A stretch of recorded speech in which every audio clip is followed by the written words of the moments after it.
merci Ami Ferrier pour la présentation.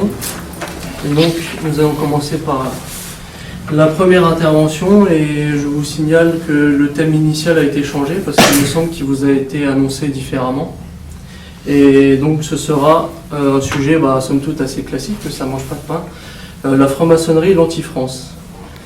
Je vais gentiment m'installer. Et en gros, je ne vais pas faire tout un historique total, immense, mais disons passer en revue une partie de son histoire, son organisation, ses méthodes et sa philosophie, entre autres. Alors déjà, comment peut-on la connaître, cette structure, en sachant que, comme nous allons voir, elle s'entoure du rite du secret. Et malgré tout, elle est tout de même connaissable pour diverses raisons. Notamment, déjà, on peut se référer aux sources des francs-maçons eux-mêmes, puisqu'il y a certains de leurs écrivains, historiens, la littérature maçonnique existe, donc on peut se renseigner auprès de leurs propres bouquins. Ensuite, aussi étudier les révélations d'anciens francs-maçons. Il y a toujours des hommes qui ont été initiés en loge, qui sont parfois montés même très haut dans les grades, et qui, s'apercevant de la supercherie ou de la malsanité de ce qu'il y a à l'intérieur, l'ont quitté, et l'ont quitté également pour la dénoncer. Un cas très connu est celui de Joseph de Maistre, par exemple. Ensuite, il y a eu aussi différentes saisies politiques, ou policières et judiciaires, par les monarchies en Europe au XVIIIe siècle, et également les régimes nationalistes en Europe au XXe siècle. Donc pour toutes ces raisons, on peut connaître la franc-maçonnerie, et même simplement en constatant le travail de subversion qui s'est exercé depuis facilement deux siècles en France, en Europe, sinon même carrément dans le monde. Et donc je commence par la fondation qui est officielle et moderne de la franc-maçonnerie. Il faut regarder du côté de l'Angleterre, pays qui a vu, où le libre examen protestant de la Bible a pris pied.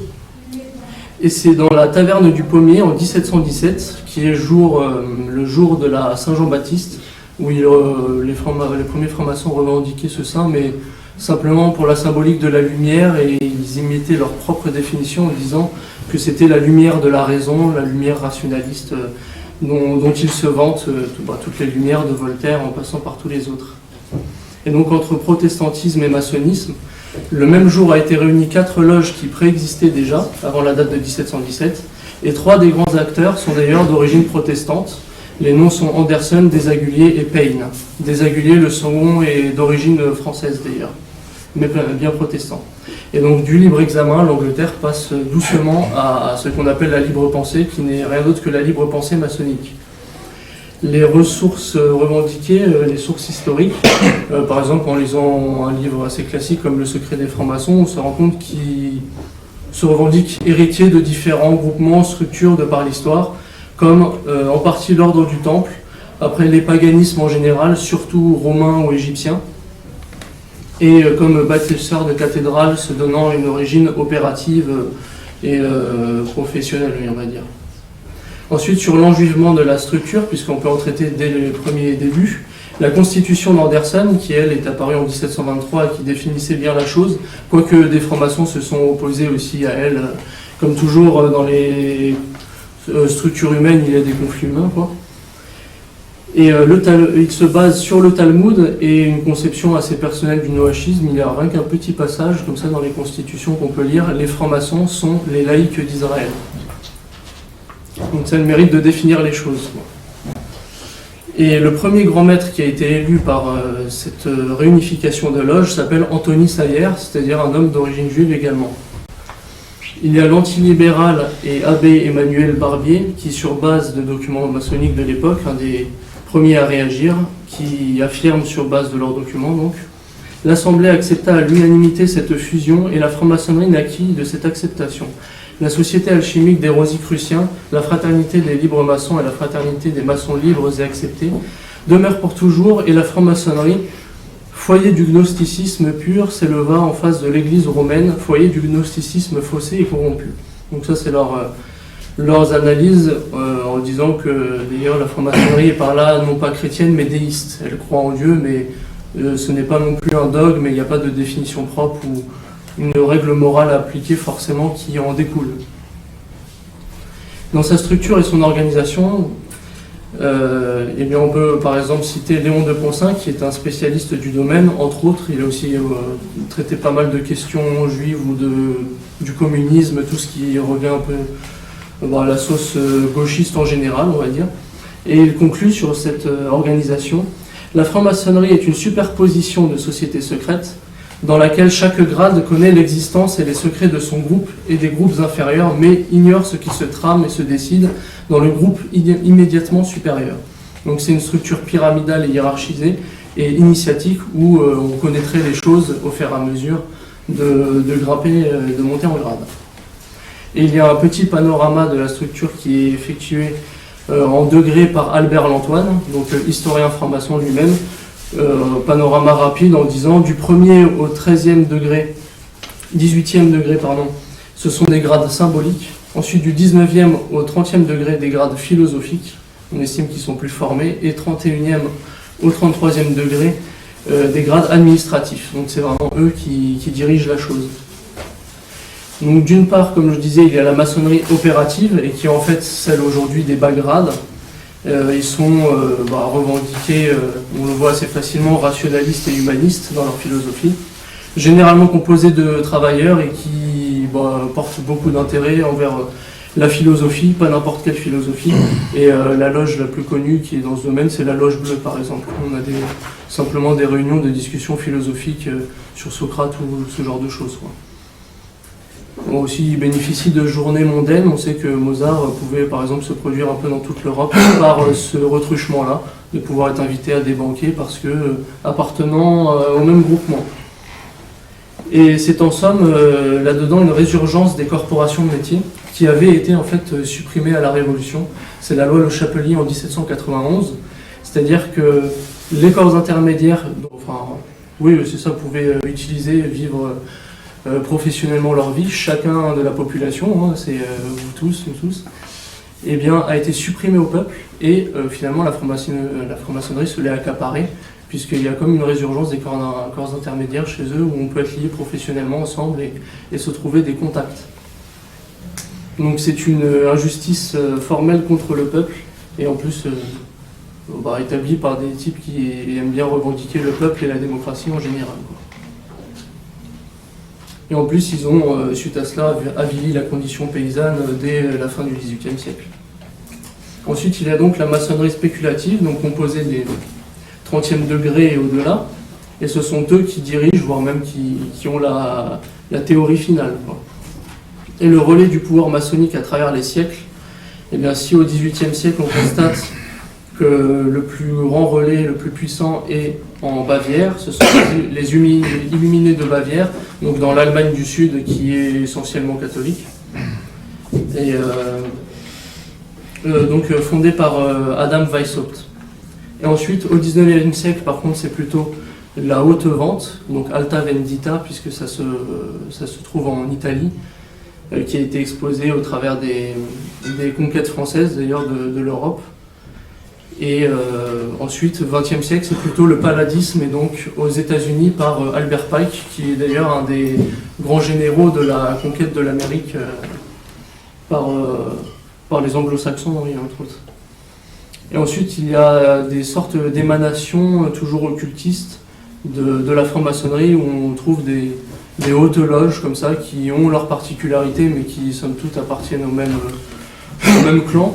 C'est l'Ordo Templis Orientis, par exemple, d'un dégénéré total qui est anglo-saxon et inverti. C'est Aleister Crowley, un inverti philosophique même, il pouvait théoriser des trucs de Barjot, quoi.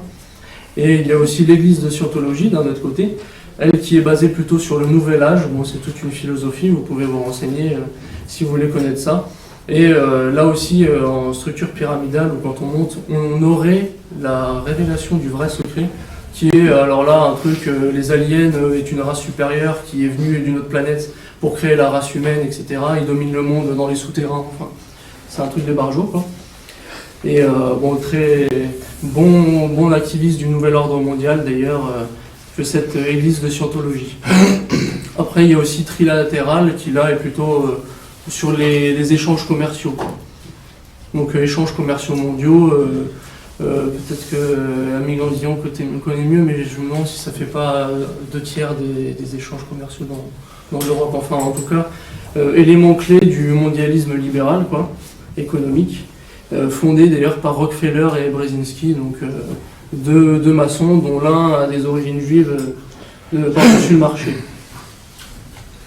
Ensuite, donc la philosophie, eh bien, si la raison la plus officielle c'est l'humanisme, le rationalisme, il engendre toutes les théories que nous subissons du monde moderne actuellement, qui est libéralisme, capitalisme entre autres, le progressisme, le matérialisme, et ce que j'ai déjà cité. Alors même les bas grades, finalement, les francs-maçons de bas grade, en ayant adopté ces philosophies, se rendent coupables entièrement du système que nous subissons aujourd'hui, libéralisé.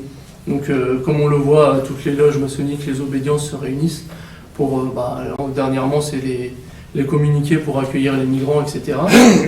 Pourquoi? Parce qu'ils sont pour la libre circulation des marchandises et des hommes.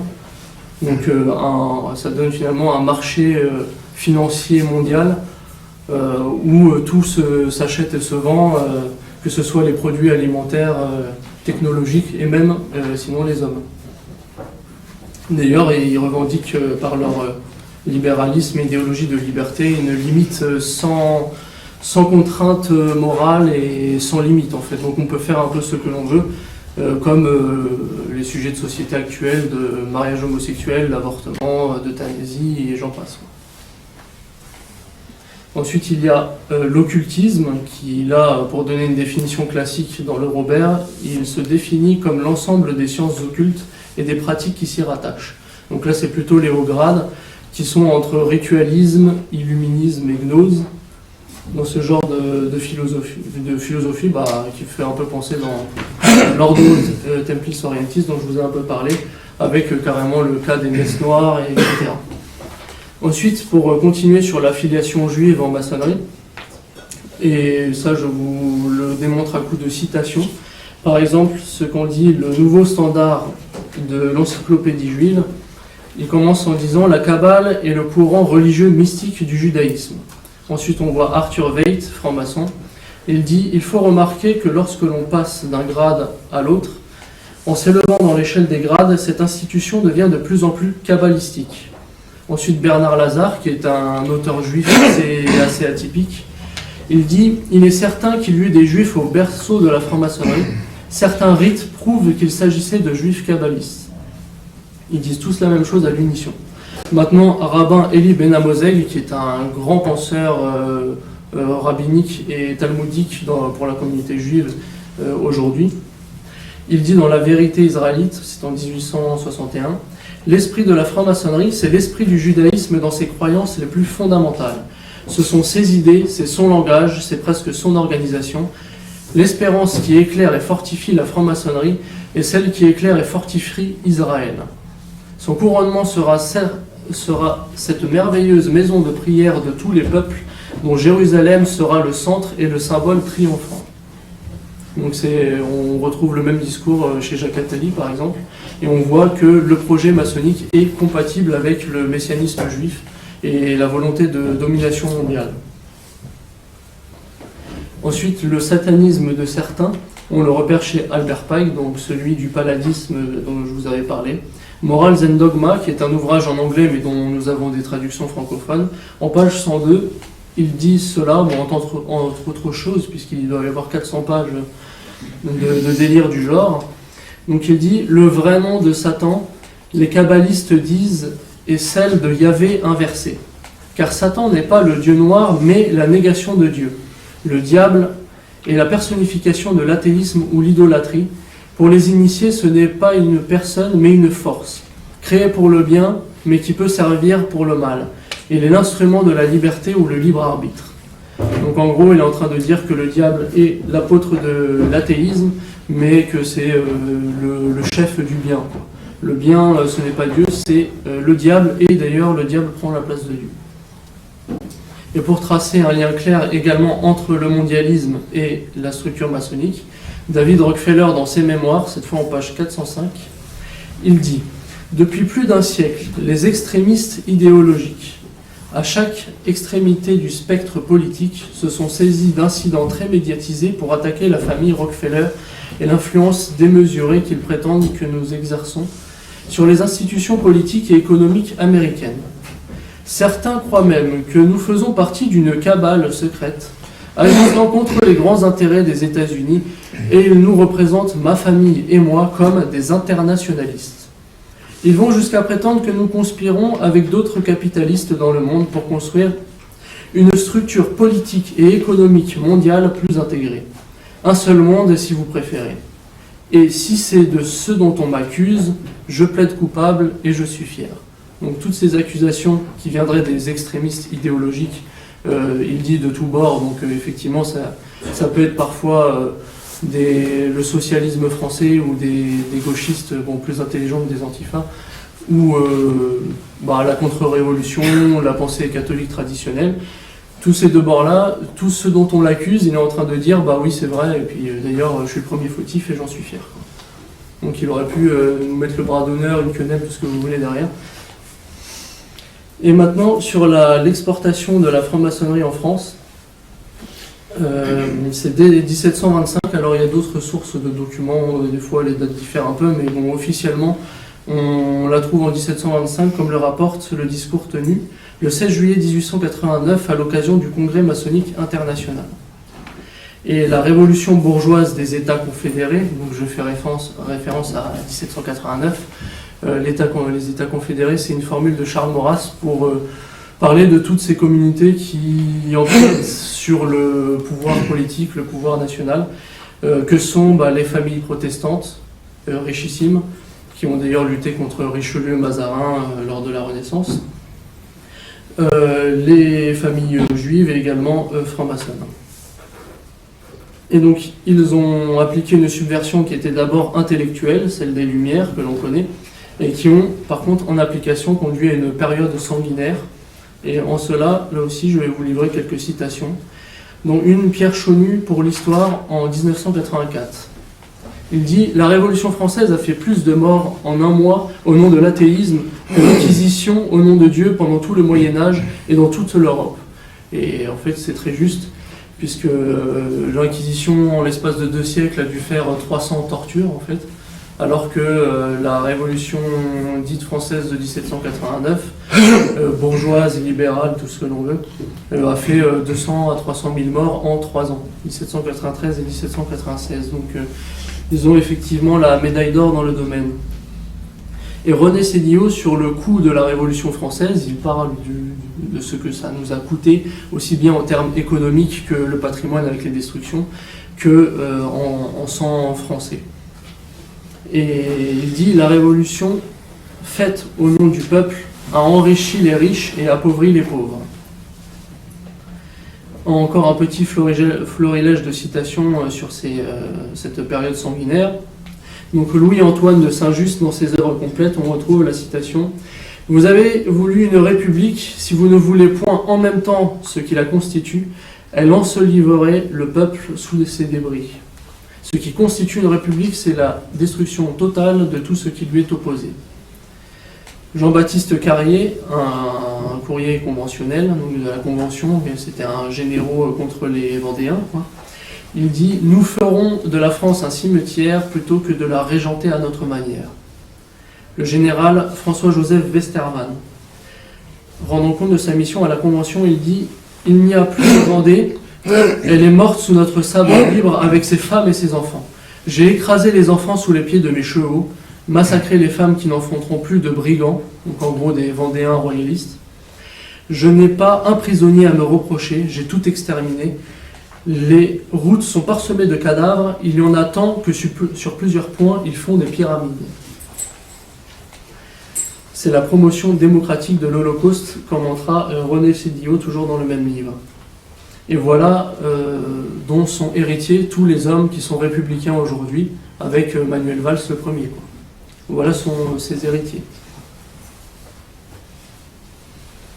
Et eux qui ont mis fin à la monarchie de roi divin, à un autre ennemi, on retrouve ce texte significatif donc, de la haute vente que j'ai cité tout à l'heure, en 1819. Notre but final est celui de Voltaire et de la Révolution française. L'anéantissement à tout jamais du catholicisme et même de l'idée chrétienne, qui restait debout sur les ruines de Rome, en serait la perpétuation plus tard. Donc eux, même Dans cette conception-là, même la Rome moderniste est à abattre parce que le catholicisme pourrait toujours revenir, on ne sait jamais, quoi. Et les 5 républiques que l'on a subies depuis se basent tous sur cette même devise maçonnique, dont Jamie Schmidt, orateur au convent du Grand Orient de 1925, dit « L'étoile flamboyante dont la lumière rayonne au-dessus de notre ordre nous permettra de voir briller à sa clarté la devise éternelle que nous avons donnée à la République et au monde, liberté, égalité et fraternité. » Et alors, si l'on revient à l'origine de la France, qui en fait débute avec une mission civilisatrice et chrétienne à partir du baptême de Clovis par Saint Rémy, il avait accepté son baptême suite à la victoire militaire de Tolbiac, en ayant fait une promesse à sa sainte femme Clotilde.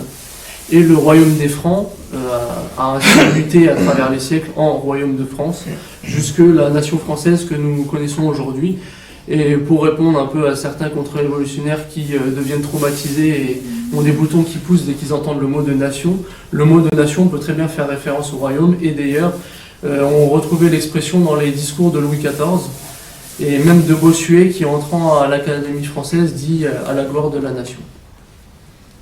Et si cette subversion a visé la France, c'est bien pour ce qu'elle incarne, et c'est pour ça qu'elle a éclaté ici, c'est pour tuer la fille première née de l'Église, comme le rappelle, selon la formule de Saint Pie X, ou même les mots de Saint Rémy lors du baptême. Et ce projet universel est singé par les maçons. Ils revendiquent eux-mêmes une république universelle sans frontières et sans attache, à la fois identitaire, enracinée et religieuse. Ou alors, si vous préférez, il ne resterait plus qu'une seule identité et une seule religion, qui serait à la fois la gnose et un métissage total du monde, quoi. Un peu comme les juifs, comme on l'a vu. Et d'où la mainmise sur l'enseignement, entre autres, qui permet de déformer les générations futures, comme ils l'ont fait dès les 2 siècles précédents, en mettant la main dessus. Et d'ailleurs, aujourd'hui, le budget étatique, on met un tiers dedans uniquement pour l'éducation nationale, quoi. Avec des persécutions contre les écoles hors contrat. Si c'est sous contrat, les documents ont déjà été remplacés, ils enseignent eux aussi le républicanisme et l'œcuménisme, en gros. Voilà, entre autres choses. Et donc, il y a eu tout de même, pour ne traiter que le cas de la France, des réactions contre la secte maçonnique. Et d'abord sous la monarchie de droit divin, avec Louis XV, qui fait interdire aux maçons de se rassembler en 1737. Et Barbier, qui était alors avocat du Parlement de Paris, dans la chronique de la Régence et du règne de Louis XV, il est écrit « Nos seigneurs de la cour ont inventé tout récemment un ordre appelé des francs-maçons. À l'exemple de l'Angleterre, dans cet ordre étaient enrôlés quelques-uns de nos secrétaires d'État et plusieurs ducs et seigneurs. On ne sait quoi que ce soit des statuts, des règles et de l'objet de cet ordre nouveau. Ils s'assemblaient, recevaient les nouveaux chevaliers, et la première règle était un secret inviolable pour tout ce qui s'y passait. Comme de pareilles assemblées aussi secrètes sont dangereuses dans un État étant composé de seigneurs, monsieur le cardinal de Fleury a cru devoir étouffer cet ordre et a fait défendre à tous ces messieurs de s'assembler et de tenir pareil chapitre. Et il y a eu suite à ça des perquisitions en loge, comme je disais, qui ont été exécutées par la police royale et le lieutenant Hérault qui était à la tête de celle-ci à l'époque. Et la lutte prend fin, et même sous Louis XV, à la fin de son règne, qui a été trahi par son entourage. Donc on imagine infiltré ou ramolli en tout cas. Là où ensuite Louis XVI s'est carrément initié en loge celle des Frères Unis de Versailles, et c'est Pierre Gaxot dans la Révolution française qui note sur Louis XVI. Ça ne l'étonne pas qu'il soit initié en loge. Il écrit « Il est si pénétré de Fénelon et de Rousseau qu'un an après son avènement, il s'affilie à une loge maçonnique de la cour. » Ensuite, pour ce qui est de la Seconde Guerre mondiale, eh bien, si la franc-maçonnerie a toujours agi favorablement de 1789 à nos jours, il y a un intermède où elle a pris un coup sévère, on va dire. C'était durant l'intermède celui de l'État français du maréchal Pétain qui résidait à Vichy. Donc il faut bien dire en tant que nationaliste l'État français du maréchal Pétain, puisque l'expression de régime de Vichy est controversée, ça vient un peu des gaulo-communistes qui disaient que c'était un régime qui occupait la France, on ne le reconnaît pas, et il se trouve à Vichy en gros. Alors sur le rétablissement de la franc-maçonnerie, oui d'abord sur la dissolution par la loi du 14 août 1940, et il y a eu suite à cela bien des cadres de l'État français qui veillaient à sa reconstitution entre autres choses. Vous aviez l'amiral Platon, pour donner quelques noms, qui a été écartelé entre deux tracteurs à la Révolution, parce qu'il a été renvoyé en Bourgogne, je crois, région rouge. Alors les communistes n'ont pas tardé à mettre la main sur lui. Bernard Faye aussi, qui a donné de bons cycles de conférences, notamment pour la fraternité Saint-Pie X à l'époque, qui est un bon bibliothécaire, donc sur base de documents, il vous donne tout ce qu'il faut en penser. Après, il y a les auteurs comme... il y avait à l'époque Jacques Poncardassac qui y veillait, ou encore le père de Pierre Sidos, François Sidos. Et sur le rétablissement de la franc-maçonnerie après-guerre, qui a été opéré par De Gaulle, et d'ailleurs dès sa constitution de 1958, qui était une constitution laïque ou laïciste. Et on lit dans Le secret des francs-maçons: à quelques jours de distance, le grand maître du Grand Orient Fred Zeller et celui de la Grande Loge Richard Dupuis aient fait quelques confidences à un journal à un caractère assez particulier et confidentiel, Europe Parlement, destiné à la classe politique. Un aveu du grand maître du Grand Orient doit d'abord retenir notre attention. C'est le général de Gaulle, c'est lui qui nous a rendu force et vigueur. Il a dit, en citant de Gaulle, je vais redonner la République à la France et il n'y a aucune raison que je ne lui redonne pas aussi les francs-maçons.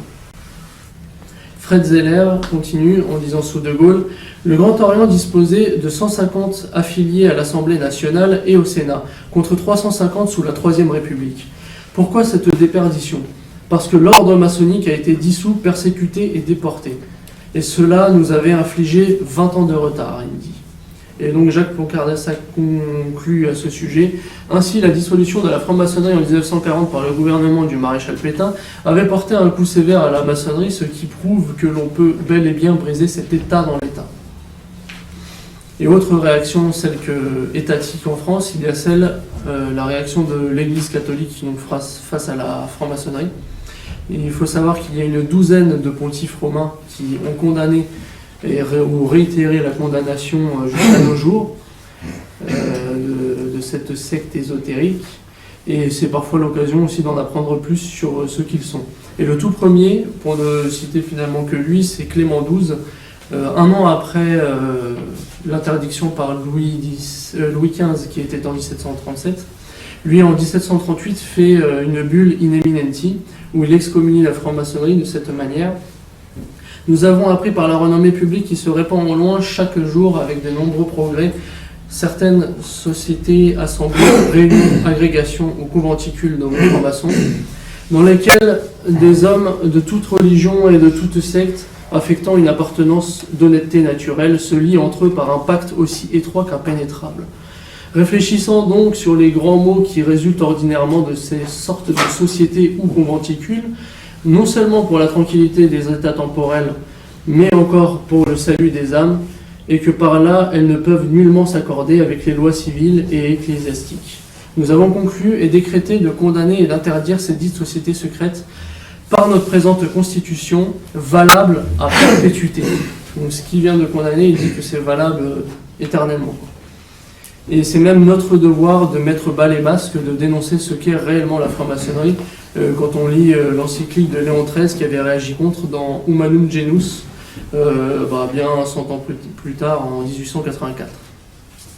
Et après le Concile Vatican II, il se pose un problème, puisque leur église conciliaire s'est ramollie sur cette question, pour ne traiter que de celle-ci. Et effectivement, elle ne condamne plus la franc-maçonnerie, elle émet, on va dire, une simple réserve, une méfiance à l'égard de cette société qu'est la franc-maçonnerie, si l'on peut dire. Et sinon, on la déclare simplement incompatible, comme l'a fait Benoît XVI du temps où il était cardinal. Et ces postes conciliaires, d'ailleurs, qui ne sont pas une incohérence près, ont tous appelé à la gouvernance mondiale de Jean XXIII à François Zéro. Alors, pour une... Alors, l'intervention touche à sa fin, et donc pour trouver des solutions et une lutte efficace pour la chose, il faut, j'allais dire, d'abord avoir la volonté d'étudier le sujet ou d'approfondir si on connaît déjà plus ou moins. Et comme disait Charles Maurras d'ailleurs, on combat mal un adversaire si on ne le sait pas par cœur. Donc il faut prendre conscience du péril maçonnique et ensuite savoir le transposer dans l'actualité, puisque si on suit l'actualité, on peut très bien voir les agissements de cette structure. Disons que de Jules Ferry à Vincent Payon, c'est le même combat, quoi. Et après avoir eu la connaissance du sujet, on doit agir, bien évidemment. Alors ça peut être par informer les gens, hein, c'est divers moyens, que ce soit réseaux sociaux, vie de tous les jours, dans le militantisme ou au travers d'articles ou de conférences comme celle-ci. Et je peux vous renvoyer vers divers travaux, en fait un peu tous ceux qui ont été cités depuis le début, Léon de Poncin, etc. Et même Epiphanius, qui, si l'auteur n'est pas franchement nationaliste, eh bien son livre sur le sujet est vraiment une bibliothèque, quoi. Donc ça permet de tout comprendre avec un bon pavé, quoi. Et en conclusion, donc, moi qui viens de donner une base assez résumée de la chose, à votre tour de diffuser, d'informer les gens, qu'ils sachent les choses afin d'éviter que des hommes entrent en loge, c'est des choses qui peuvent aider, ou sinon en faire sortir certains d'ailleurs de ces loges. Voilà, simplement en les informant de ce que c'est. Et puis c'est très important d'avoir l'opinion de son côté pour faire un petit parallèle.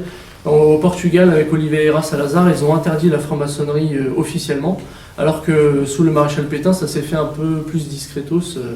Disons que c'était une interdiction étatique, quoi. Donc là, au moins, on peut faire une interdiction publique si la population est de notre côté et elle-même anti-maçonnique pour de justes raisons. Et le combat, pour terminer, est bien symbolisé par un cas architectural qu'il y a dans Paris. C'est un point que soulève Arnaud Delassus, qui lui aussi est un auteur qui fait partie de ceux qui mènent le combat à l'action familiale et scolaire. Et le fait qu'il y a deux grands monuments symboliques qui dominent la ville. D'un côté, la tour Eiffel, qui est d'ailleurs fondée par un architecte franc-maçon du même nom, et de l'autre, le Sacré-Cœur de Montmartre. Donc, disons que les forces occultes et la France éternelle s'opposent au travers de cette image architecturale. Et je terminerai sur ces mots. Merci de m'avoir écouté.